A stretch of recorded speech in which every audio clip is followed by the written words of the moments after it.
It was a night for the superstars in the in-season tournament. LeBron James carries the Lakers. Giannis Antetokounmpo, and by the way, had a lot of help with that three-point shooting barrage. And we'll play real or fake. The NBA got exactly what it wanted right now on the Locked On NBA podcast. You are Locked On NBA, your daily NBA podcast. Part of the Locked On Podcast Network, your team every day. Hey there! Welcome back to the Locked On NBA podcast. Man, this has been it's been a minute since we've been together, but we're back together right where we belong. Every Wednesday, it's us, it's me, it's John Karalis from the Locked On Celtics podcast. You find me on Twitter, X at John_Karalis. And I'm Jake Madison, host of the Locked On Pelicans podcast on Twitter at Nola Jake. I was gonna say you're not Tony East. I'm on a different side of the screen today. This is confusing to me.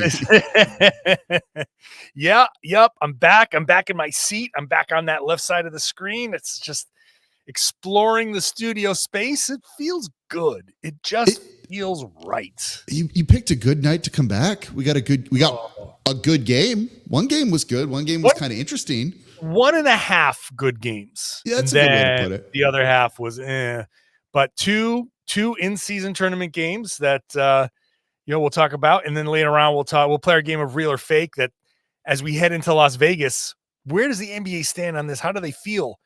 They got exactly what they wanted or not? Today's episode is brought to you by Game Time. Download the Game Time app, create an account, use the code LOCKEDONNBA for $20 off your first purchase of last-minute tickets.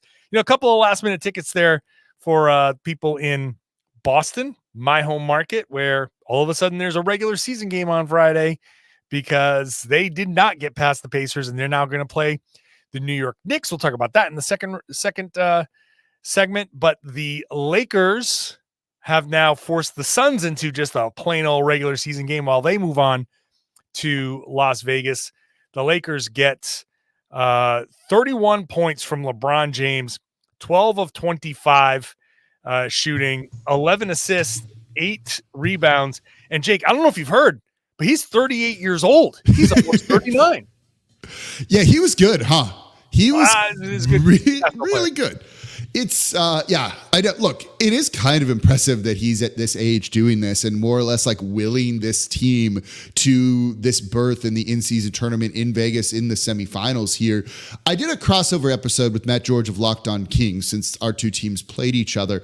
And we came up with a segment, a little bit of it, where it was like, which would you rather play, the Suns or the Lakers in this one? And I was like, give me the Suns. The Pelicans have played them pretty well historically. They're still trying to kind of figure out some chemistry and things. And he was like, yeah, he's like, you don't want to play LeBron James in an elimination game when that dude can just break this out and do it. And oh yeah, look at that. He did. And now the Suns are done. Yeah, 15 points in the fourth quarter. It was kind of a LeBron, Kevin Durant duel. And I will say, I'm just going to put it out there, that LeBron bailed out Anthony Davis from a collapse of a fourth quarter where he had 3 points on 1 of 6, and he missed the free throw. And that would have iced it. That would have iced it. And Kevin Durant, I was rooting for that to go in, although I'm happy not to have to wait for overtime. I was thinking like, oh man, come on. He airballed it, right? Like he airballed it. Yes. It didn't touch the rim, right? Like that was weird. He rushed that shot just a little bit. It felt like he had another second, it seemed like, to take that. Yeah, but I think because of the way the defense was in front of him, I think he just kind of pulled from a place where he felt comfortable to get that shot off uncontested. It was a little far, but I honestly, it was interesting to see LeBron versus KD, and especially down the stretch, it wasn't the duos. It wasn't LeBron and Anthony Davis. It was just LeBron. It wasn't Kevin Durant and Devin Booker. It was just Kevin Durant. Booker did not have the best game. He was in foul trouble too for a while in this one. And yeah, so he shot 6 of 16. He had 7 turnovers in this game. Yeah, he was in foul trouble, but that's just the 7 turnovers is really, really rough.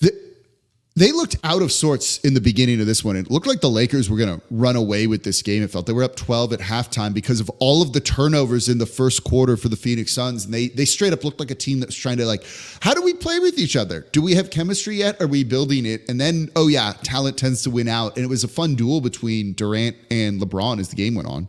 Yeah, I'm glad you mentioned the turnovers. 22 total turnovers for the Suns for 25 points. In a game you lose by 3, there's you're looking across the board, and where are the margin battles, right? The Lakers got up 102 shots. That's incredible. When the Suns put up 75. So you have to be super efficient to hang with the Lakers there with just 75 shots. Now the Phoenix made 12 of 25 3-pointers, and they got to the line plenty. But when you turn the ball over 22 times and you give the Lakers 102 shots, look, the Lakers shot 37%. They shot 30% from 3. They got to the line 25 times and they hit 21. So they win that battle. They win the offensive rebounding battle by 1,000,000. That was a big problem in the first half for him. Yeah, LeBron had a few. Anthony Davis had 9. The offensive rebounds kept the Lakers comfortable in the first half. So when you look at the margin battle, it was the Lakers that won, and this is how you win a game. When you shoot 30% from 3 and 37% overall, you get 102 shots because you're forcing turnovers and you're on the board, giving yourself multiple opportunities. That's how the Lakers pull this off. You also want to know what helped the Lakers in this one? Oh, sure. Tell me. The referees giving them a timeout right at the end. That is correct. That one. Go ahead. What ahead. do you think of that call? Like, the ball was loose. The ball was loose, and that should have been a turnover. And the Suns should have had the ball down 2 or 3 at that point in time. I forget. Would have been down 2 at that point in time, because then AD got fouled, went to the line for the 2, made 1, missed 1. I don't know how that was the call there. Like, I don't know why. When we talk about this and play a little bit of real or fake in the third segment here, I don't know, man. If you're going to put this on national TV and it's an elimination game, you've got to get these calls right. Got to get these calls right, because that had potential to overshadow, and maybe did overshadow, what was like a fantastic game. That is such an egregious error. That's a game. Austin Reeves didn't have the ball. He tried to grift a foul in the. It's the karma was going to set up beautifully, right? Like, he grifts fouls a bunch of the time. That's what Austin Reeves does, and that's fine. Do it. It works for you. And he's trying to get them to foul him from behind, and he loses the handle in this climactic moment. The ball rolls away, and somehow they give the Lakers a timeout when no one had possession at that point in time. Climactic. Whoa. I don't even know if that's a word. Wow. It is now, if it's not. I was an English and lit major in college. Go me. Damn. So, but yes, all accurate words that you just spewed. I've got to write down 3 of them for sure, so I can look them up later. But yeah, look, I know I've seen a few egregious calls just from the Celtics. They had a couple. I remember one against Sixers where one against the Lakers, that went against the Lakers. Oh yeah, that's the rest to put out a statement. But I was just talking about this season. Yeah. But yes, there's that as well. I wonder if the refs are going to put out a statement being so broken up. We got to do better, and this is going to keep us up at night. Yeah, it's gonna. Yeah, like I hope they put out a statement now that it went against LeBron. Or went for LeBron. But yeah, no, there have been some really, egregious calls, and you might be able to argue you don't know how it would have affected the game, but that could have won the game for the Suns. And again, this goes back to, it's not just in season, right? It's not just the tournament thing. Although you want to make sure the right teams have earned their rights to go on and compete for this tournament. It's the gambling. If you have money on Phoenix and that game changes the outcome, or that call changes the outcome, if I'm a gambler and the NBA is in bed with all of the gambling outlets, I'm upset, and I am complaining somewhere, somehow, about the league not not making obvious calls. How do you give LeBron that timeout when it's obvious the ball wasn't in anybody's hands? So it felt like the ref was there and LeBron just called a timeout. He goes, "Oh yes, must give LeBron the timeout." Yeah, I don't disagree. Like, it's annoying. Like, on national, again, if you're going to tell us these games matter a little bit more, yeah, it's still a regular season game, but these games do matter a little bit more. There's like a lot of money on the line too, right? For some of these guys, that could make a difference in a dude's career. So yeah, you got to get these right. I don't know. That kind of overshadows what was an awesome game to me. It was an awesome game. I'm stunned that Yusuf Nurkic was a +12. How the hell did Yusuf Nurkic end up a +12? Every time I looked up, he was doing something terrible. Kind of clowned for a while. I mean, he was just doing something terrible the whole night. How did he end up a +12? That's so bizarre. But anyway, Phoenix is out. Kevin Durant, 31 points, by the way. 21 from Grayson Allen, 21 for Devin Booker. And what was the Anthony Davis, 27 points, 15 rebounds. Not a bad night. LeBron James, first Lakers player with 20, 10, and 5 steals since Kobe did it in 2004. He's the oldest player with 5 steals in a game since that became an official stat. So that's the Lakers game. Up next, the Knicks, the Bucks, and raining hellfire from the hands of Milwaukee Bucks shooters. We'll talk about all that next. Today's show is brought to you by eBay Motors, where our good friends there have teamed up with Josh Lloyd of the Locked On Fantasy Basketball Podcast to bring you some of the best fantasy picks each week, all season long. So whatever you're preparing for, daily draft, waiver wire pickups, these are the players that are guaranteed to fit your roster. It's Josh's eBay's Guaranteed Fit Fantasy Picks of the Week. So he's got Patrick Williams on there, who's starting for Chicago. Kelly Oubre, who's back from injury, back from the car accident.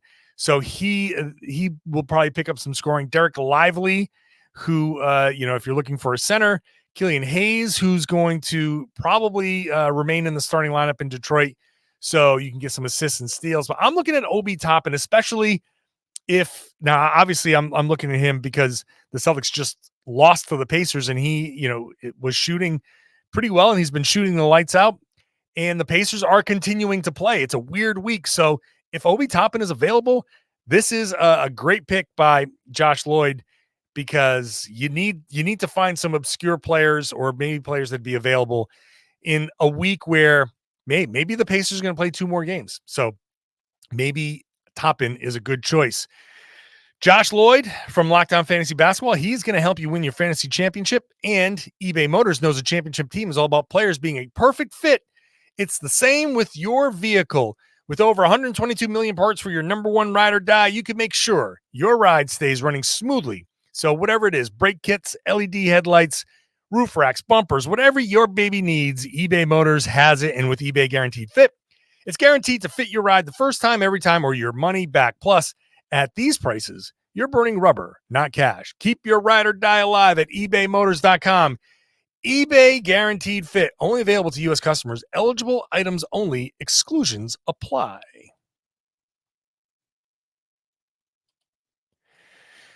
Thank you for making Locked On NBA your first listen every day. Why don't you check out the Locked On Sports Today? It's the new national streaming show, 24/7, Jake, 24/7 of sports. The first ever national sports 24/7 streaming channel on YouTube. So it's worth it. This show will be in the rotation, of course. Locked On Pels was on there yesterday. Yeah, after the win over the Kings, so that was cool. That's what you'll get. You'll get the all biggest stories, bigger stories there on Locked On Sports Today. So check it out.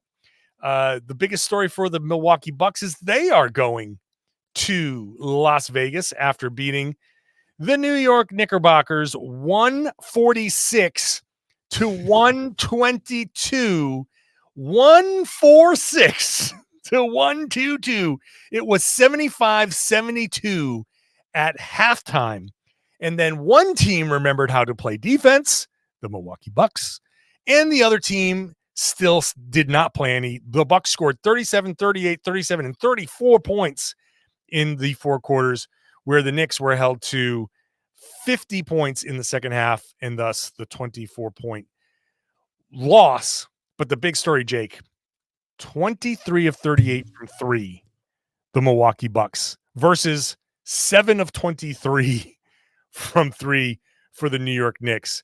That is what, 15, 16 more 3-pointers, what, 48 more points that at the 3-point line? Do it.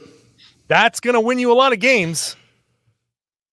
Yeah, that's an understatement. I was like, I don't even really have much to say after that. I mean, look, the Bucks have been shooting more threes, and this has been a big point of emphasis for them this season. They're top 10 in 3-point attempts. They're top 10 in 3-point percentage. They're top 10 in 3-point rate. So the percentage of shots that they're just simply taking from three out of all of their shot attempts. They like doing this, and sometimes you're just going to have those real hot nights where you can't miss, and everyone contributed in this one, right? This is a reason why you bring Damian Lillard in, 5 of 7. Malik Beasley, a score, 6 of 10. You know, you have guys like AJ Green off the bench that can hit some. Beauchamp can hit some. Portis can hit 1 or 2, right? Campaign, which was a nice depth piece that they added this offseason, can shoot. They added a bunch of shooting, and they let those guys take shots. And yeah, some nights it's just going to really work for you. And this is just one of them on like one of the biggest stages. Spoils a huge night from Julius Randle, right? If you want an example of why the in-season tournament is working, was Julius Randle trying hard every single minute that he played in this game, right? He was sprinting multiple times in the game, and not a contract year for him. This is incredible. I don't think it's a contract year for him. Maybe it is, but he was like all over the place. He had 41 points. He was perfect in the first half. He was 14 of 19, right? He was grabbing rebounds, dishing out assists. He was awesome. And like the Knicks still couldn't win when your player scores 41 points. I think Randall is extension eligible. He's got Is that what it is? I think so. This I'll summer, take a maybe. Because he's under contract next season. And then he's extension eligible. Final year. So he's extension eligible is what it is. I was like, no, I know something contractual because he changed agents. But regardless, your point stands that he was really, really trying. And in the first half, like the 3-pointers were still falling for the Bucks in the first half. It was 12 of 17 in the first half for Milwaukee to 3 of 10 from 3 for New York. But what New York was getting a ton of in the first half was and ones. So they were 17 of 18 from the line and getting 3 points the hard way, where the Bucks were making their shots. And what ended up happening is that kind of went away in the second half, where the Milwaukee Bucks just kept firing away. And let me see what the second half free throw numbers there. Look, the Knicks went to the line 5 times in the fourth quarter and 10 times in the third quarter. So 15 times in the second half. Not quite the same frequency there. So it's just a matter of when you give up that many 3-pointers and you're not finding a way to make up for it at the free throw line, it's not going to work for you. And no, it becomes just a math thing, right? Like that. Sometimes these games boil down to this. I've been talking about this a lot with the Pelicans not taking a lot of threes, right?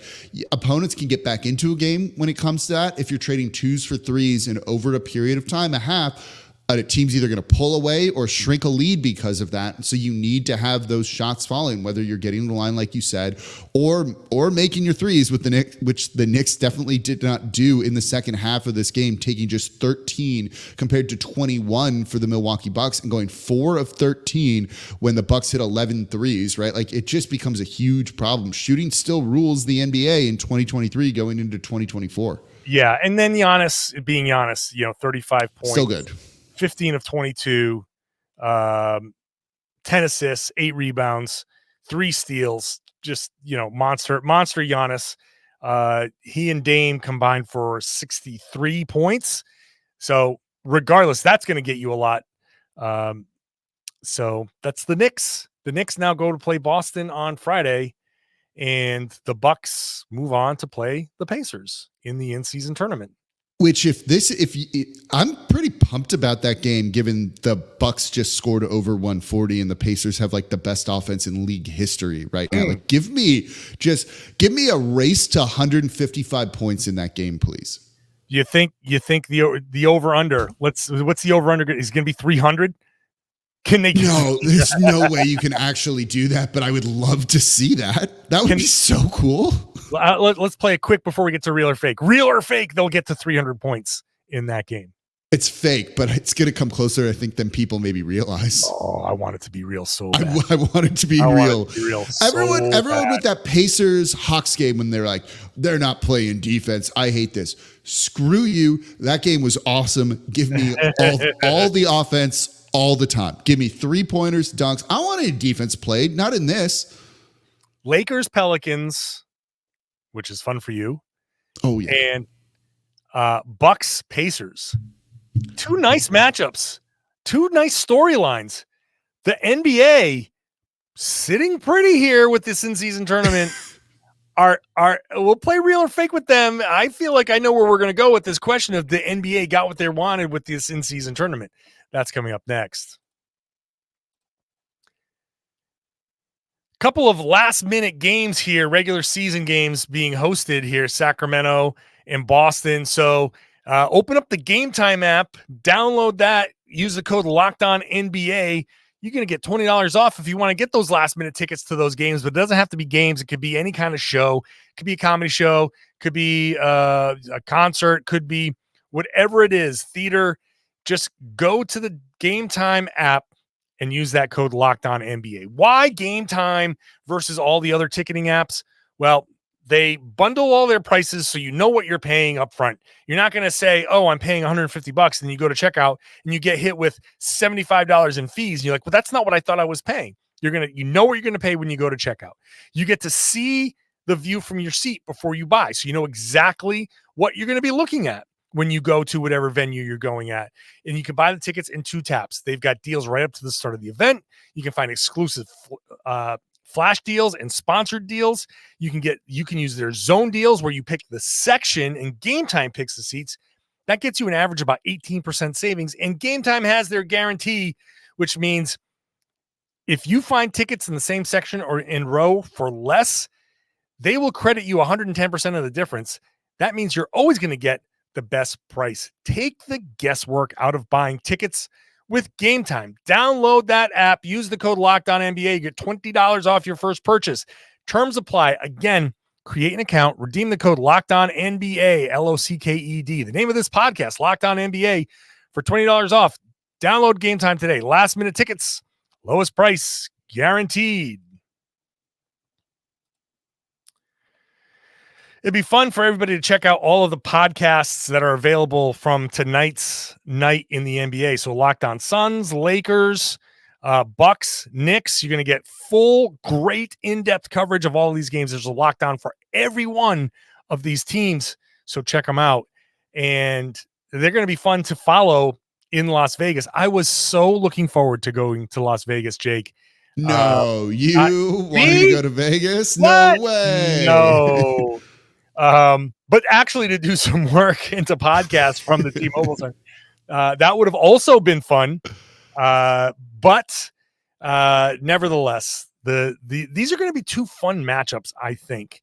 And here we are on the precipice of this tournament moving to Vegas for its semifinal and final. There's a lot of conversation, a lot of talk about this tournament online everywhere. So we're going to play our usual game of real or fake. And it's very simple. The NBA got what they with this in-season tournament so far.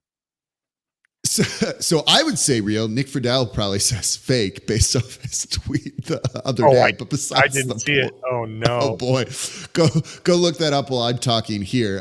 Didn't end up happening exactly. Well, actually, it did. So you'll see it. Yeah, the NBA got what they wanted. Don't mistake that as me saying this is perfect. They shouldn't make changes. There need to be a few tweaks here or there. But everydayers of Locked On NBA know I've been talking about this. We've been talking about this, John, since before the season started, since they announced it. And I was a big fan of it right away. Ratings for these games are up. They're up like between 20 and 25%, I believe, for Tuesday night and Friday night games. Friday night, when you could go out and do other things, TV ratings are up. Tuesdays is a big, load management kind of night. So the ratings being up is a big part of it. These games have simply felt different. I've been at the Pelicans one for their home games in this, watching them on TV. There's just like a different feeling in the arenas when these games are going on, right? The bigger part of all of this that the NBA got what they wanted from it is the players bought in. You have Tyrese Halliburton, who's arriving on the national stage at this point, and people are recognizing how good he is as one of the most exciting young players in the league. And he's openly saying, like, I want to win this. This matters to me. The players have bought in. And it just feels like a destination thing. I've talked to Pelicans fans who want to go to Vegas to watch the semifinal here. And then you get the narratives that come out of this, right? Small market versus big market, contender versus upstart here, right? No one would be surprised if the Lakers or Bucks are in the NBA Finals at the end of the season. The Pelicans and Pacers, different kind of story there. The narratives just write themselves on this. This is like all that you could hope for, and the games have been good. We had 3 out of 4 really good games in the quarterfinals. Like, what more do you want out of this sort of thing? I feel like the first 3 games of all of this were just regular season games on ugly courts. And I love the courts, by the way. Which, and look, it doesn't matter if we like or hate the courts. All that matters is that when people see it, they go, what is that? That's it. And it's accomplished its job. It's accomplished. People, if anybody says, I hate the in-season tournament courts, the NBA is like, oh, that's too bad. Thank you for saying the phrase in-season tournament. Now you know what it is. That's all it is. So all they need is for people to be out tonight, grabbing dinner at a place with a TV and having these games on and going like, what's on that TV? Is this college? What is this? And starting the conversation. Then you get to the fourth game, and now you get that was so much fun. All the point differential stuff. All the point differential stuff started. Like that's the next phase of the NBA having all of these conversations, right? Everybody talking about like, I love it, I hate it, whatever it is. It's not unanimous, it's mixed, but all of the conversations around that stoked the fires. Now we're in elimination time. So this is the third phase, like a rocket going up. One booster went out. Now the next booster went out. Now we're in elimination. And I can tell you, just from watching the Celtics and the Pacers, Indiana was juiced, man. They wanted it so much. And I find it a little bit funny that in a season where Adam Silver decried analysis that relied on one team wanted it more, he's created this in-season thing where the determining factor really is a team wanting it more. And the Pacers wanted it a ton more than the Celtics. And like, so for Boston, it just becomes, it's essentially a regular season loss to the Pacers in January or in December, where the Pacers are like, we won something, off we go. And that all leads to more conversation. And I think the NBA got literally exactly what they wanted in all of this, because people now, whether you love it or hate it, you're talking about the in-season tournament. Well, it just made a month of what is like usually reserved for like diehard NBA fans kind of a little bit more interesting to more casual fans, I'd say. And I don't like the word casual fans there, but you get what I mean, right? A lot of people say the NBA season doesn't start until Christmas Day in those games. Well, we've been talking for the past month in the lead up to the Christmas Day games, which are going to start getting promoted heavily in the next week or so, right? we've now had the NBA kind of front and center because of this scenario that they created. The players have bought in. It just feels different, right? And this also is to help their next TV deal and to raise the price of that, give them more leverage. So if the ratings are up, they just are going to charge these networks, the streaming services, a little bit more, and then everyone benefits from that sort of thing. That's what this is probably truly all about, was to make sure ratings. This is one where it's like, follow the money. This creates more money in the future for the league, more money from the players, more money for the teams.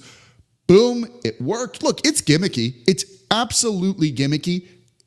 And I'm eating it all up. Yeah. Eating it all up. These have been fun. I've been riveted. You weren't here doing Locked On NBA with Tony and me last week, but like, we were riveted by that Kings Warriors game, staying up late to watch that in a game that was decided, but by how many points? Because that could matter here. Yeah. And that was just kind of cool, right? Like, normally we wouldn't stay till the end of that game before we started recording. This game's over. Let's start doing Locked On NBA. And we couldn't, because you had to sit through to the very end to see what would happen, because there were stakes. I love that, man. If it makes people care about these regular season games more, when not everyone, but people say about the NBA, the regular season doesn't matter. They made it matter a little bit more. That's all they're trying to do. And they get more money from it. You hit the nail on the head. This is why you raise the conversation. This is why you market it and have everything going, so you can get people talking about it. And now, ratings up, online engagement up. They are selling a TV deal. And the last thing you needed was, December basketball doesn't matter. Now it matters. And I think what's going to happen is next year they expand it to either 6 or even 8 games and make it a bigger thing. And this becomes the thing that draws in your Apple TV or your Amazon. You go to one of the streaming services, you sell your rights deals to all, TNT and ESPN and all that. And then you separately say, in-season tournament, look at all of the interest for this in-season tournament. You can buy this separately, where the in-season tournament, the knockout rounds and the elimination, all that stuff, only exclusively on Apple TV. How about another $1 billion? Sure thing. That's where this is all going. You want to take that TV deal and add $1 billion or $2 billion, whatever it is, to sell the in-season tournament rights separately. So that's where this is all going. And that's why the players are on board, and maybe some people from teams and some of the players are selling us a little bit harder, because when this gets sold separately, this increases the salary cap, and this increases max contracts and increases mid-level contracts. And like you said, follow the money. That's where this is all going. I'm going to be curious to see the ratings for TNT on Monday night and Tuesday night and see if that's kind of up year over year, because it should be, right? It feels like it should be. These ratings these past 2 nights should be higher compared to a similar slot last season, just by the factor that these games kind of mattered a little bit more. But also, like, I don't know, there's just so many benefits from something like this, right? Like, how many people outside of like NBA Twitter and stuff knew how good Tyrese Halliburton is versus now? Right? He had his first triple-double on a TNT game, his first TNT game ever. If you think that wasn't motivating for him, but now you have a new star that you can market because people have seen him and there's more awareness around him. Like, just all of this. There are people who hate this thing. I get it. Again, it's gimmicky. It's kind of forced, but it's paying off for the league, I think, like, easily. Like, this is, of the real or fakes we've done, this is like probably one of the easiest ones where it's like real. Tweak a few things, get the refs to actually make correct calls, maybe just put in instant replay to review it. I love it. I'm like a huge fan. Trust me, if and when the Pelicans win, I'll probably throw a banner behind me here on like the next show. Ooh, I kind of want to see that. All right, well, we'll see where that goes. It's going to be fun in Vegas this week. It really is going to be fun in Vegas this week. I am legitimately like sad that I'm not going there. Aside from I always love going to Vegas. Party cities like Vegas and New Orleans, they still, even in my old age, still appeal to me. This appeals to me. This show appeals to me. This was a fun show, and we're going to have to end it now, which is sad. Sad face. Wah, wah. As usual on Wednesdays, or not, maybe not as usual, but what's supposed to be as usual, it's us. I'm John Karalis, host of the Locked On Celtics podcast. Find me on Twitter at John_Karalis. And I'm Jake Madison, host of the Locked On Pelicans podcast on Twitter at NOLA Jake. I will definitely be here the next 2 weeks. You will be here.